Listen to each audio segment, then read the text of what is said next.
So this is the optional video. All I'm going to do in this one is really finish up this problem. We had a side angle side. We were given 27 degrees and 3, and we used the law of cosines to find that that side would be 4.54. So I'm going to find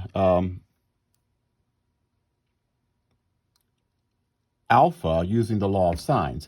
Now, here's my logic for why I'm finding alpha first instead of beta. I know that sometimes we get into this ambiguous case where there is an acute angle and an obtuse angle that will work.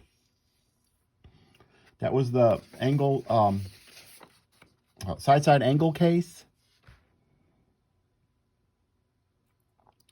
But I know that if there is an acute angle an obtuse angle in this triangle, if there is an obtuse one, it is across from the 7. There can only be one, and the largest angle has to be across from the largest side. So there's at most one obtuse angle. If there's an obtuse angle in this triangle, it is beta.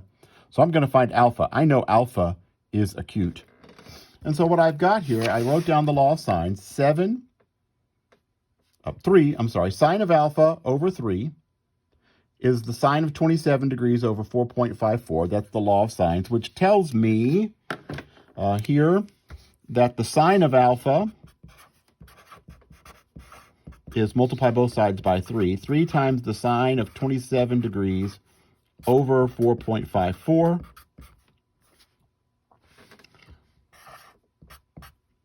And so alpha would be, let's see, 3 times the sine of 27 degrees divided by 4.54 is that number. So that's the sine of alpha. Sine of alpha is, I just calculated that, 0.2999, well, some stuff, right? And so alpha is the inverse sine of that.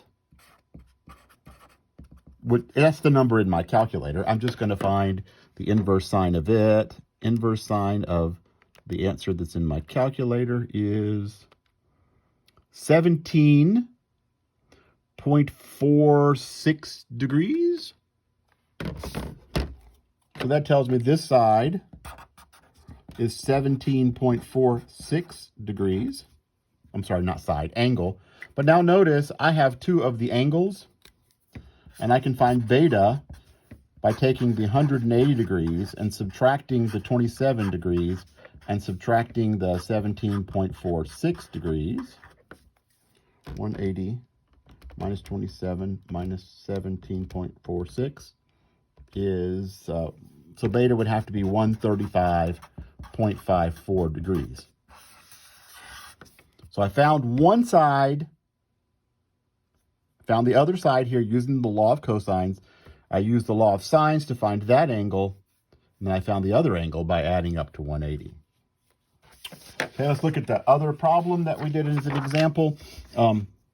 I found beta to be the inverse cosine of negative 11 over 24, which was 117.28. And so here's, let's call this one alpha and this one gamma. And so I know this, don't use the law of cosines anymore. I now do have that side angle pair, a side and the angle opposite it, right? I have the 117.28 and the 6. I want to find alpha. I know that the sine of alpha over 4 is, sine of alpha over 4, is the sine of 117.28 over 6, which tells me that the sine of alpha is 4 times the sine of 117.28 divided by 6. Let's see what that is on my calculator. 4 sine 117.28 divided by 6.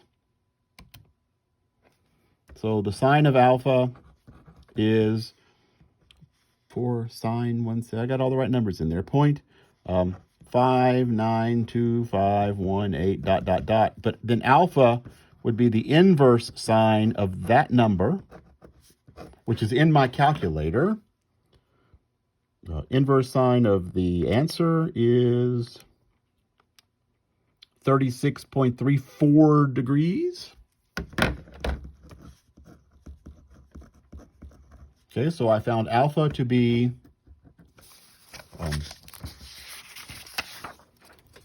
36.34 degrees. And then I can find gamma, because gamma is going to be 180 minus that one, 36.34, minus that one, 117.28.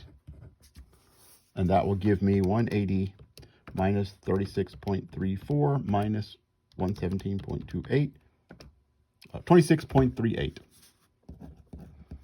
So now I have all of the sides. I was given all the sides. I used the law of cosines just to find one angle. Then I switched over to the law of sines to find the other two.